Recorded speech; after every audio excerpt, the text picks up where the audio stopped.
Dans l'exercice 7, similairement à l'exercice précédent, il faut de nouveau demander 3 nombres à l'utilisateur. Et donc, comme d'habitude, écrivons scanner, clavier, égale new scanner, system in, avec pas de faute de frappe de préférence et un import pour que ça fonctionne. Ok, alors ici, il faut demander donc trois longueurs. Alors, on va demander ici des doubles. Et je vais faire clv.next double, puisque c'est ça qui est proposé dans les exemples. À ce sujet, je réalise que dans l'exercice précédent, j'ai utilisé des entiers. Mais ça n'est pas très grave, ça ne change rien. Mais donc ici, ce sont des doubles, et donc on va simplement dire, j'ai un premier nombre, ou un premier côté, donc je vais l'appeler côté 1. Et puis je vais avoir un côté 2, et puis je vais avoir un côté 3.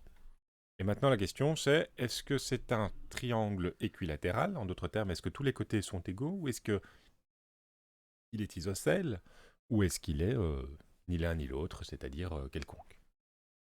Dans ce type de problème, il est souvent intéressant de commencer par le cas le plus spécifique. Ici, le cas le plus spécifique, c'est celui où les trois côtés sont égaux.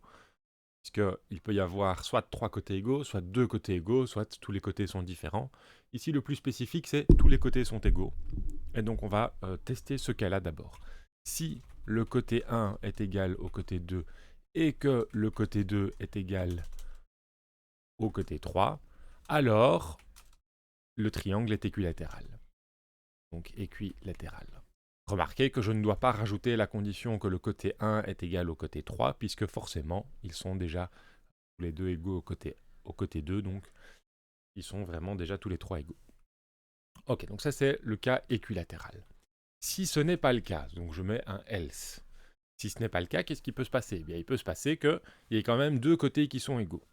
Et il faut tester quels sont les côtés égaux. Alors il peut y avoir côté 1 égale côté 2, mais il pourrait aussi y avoir côté 2 égale côté 3, et il pourrait également y avoir, et il ne faut pas oublier ce cas-là, côté 1 égale côté 3.